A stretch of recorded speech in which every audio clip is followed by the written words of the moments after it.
آیتیں فلا خوف علیہم ولا ہم یحزنون والی آیات میں نے نوٹ کی ہیں، اور یہ 3 آیتیں ہیں اس صورت میں۔ یہ تھا کہ وہ کون سے لوگ ہیں جن کے بارے میں قرآن بار بار کہتا ہے، اب یہاں پر 3 آیات میں کہا گیا ہے فلا خوف علیہم ولا ہم یحزنون، ان کے لیے کوئی غم نہیں ہوگا، ان کو کوئی ملال نہیں ہوگا، نہ کوئی خوف ہوگا۔ تو ہم تو 5 نمازیں بھی پڑھ رہے ہیں، صدقہ خیرات بھی کرتے ہیں، ہمارا غم بھی ختم نہیں ہوتا اور ہمارے خوف بھی نہیں جاتے، ہمیں ڈر بھی بڑا لگتا ہے یہ نہ ہو جائے وہ نہ، کتنا ڈرتے ہیں، ہمارا خوف کیوں نہیں ختم ہو رہا؟ جبکہ قرآن تو کہتا ہے کہ جو میرے دوست ہیں، اللہ کہتا ہے جو میرے دوست ہیں میں تو ان کو نکال لیتا ہوں، وہ تو غم زدہ غمگین خوف زدہ نہیں ہے۔ تو اتنے سکون والے لوگ کون ہیں؟ اس مقام تک پہنچنے کی کیا شرائط ہے وہ ہم نوٹ کرتے رہیں گے ساتھ کے ساتھ۔ اگر میں کیا کہا گیا کہ پہلی آیت میں یہ ہے کہ اللہ کی راہ میں جو خرچ کرتے ہیں اور خرچ کرنے کے بعد من نم والا عذاب، احسان بھی نہیں جتاتے اور احسان جتا کر دوسرے کو تکلیف نہیں دیتے۔ جب ہم مجبور ہوتے ہیں، کبھی فائنینشیل کرائسس میں آ جاتے ہیں، کسی سے مدد لینی پڑ جائے اور کوئی مدد کرنے کے بعد پھر ہمیں ذلیل بھی کرے، تو وہ تکلیف، جو اس تکلیف سے گزرا ہے نا اس کو اس دکھ کا اندازہ ہے۔ اللہ تعالیٰ کسی کو اس کرب سے نہ گزارے، جو گزرتا ہے نا اس کو پتہ ہوتا ہے۔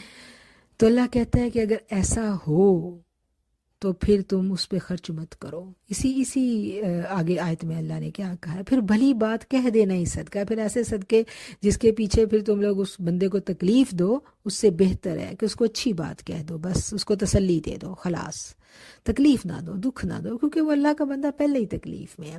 تو جو ایسے لوگ ہیں جو اللہ کی راہ میں خرچ کر کے دوسروں کو تکلیف نہیں دیتے، احسان نہیں جتاتے، ان کو اللہ غم اور خوف سے آزاد کر دیتا ہے۔ اور آئیے مل کر ہم سب یہ دعا بھی کریں اللہ سے کہ اگر ہم سے کبھی کسی پر خرچ کرتے ہوئے خدا نخواستہ کوئی ہمارے رویے سے، زبان سے کوئی دکھ تکلیف پہنچ گئی ہے تو میرا رب العالمین ہمیں معاف کر دے، آمین ثم آمین۔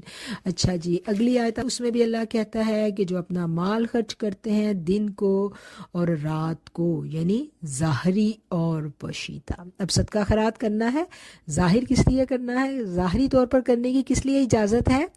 ترغیب دلانے کے لیے، ٹھیک ہے۔ اگر ہم یہ چاہتے ہیں کہ ہمارے ساتھیوں کو اس کی ترغیب ملے تو پھر ہم ظاہری طور پر صدقہ خیرات کر سکتے ہیں، اور ورنہ جو ہے نا اگر ہمیں ریا کا خدشہ ہے تو پھر نفس کا ڈر ہے تو پھر ہم کیا کریں گے؟ پوشیدہ۔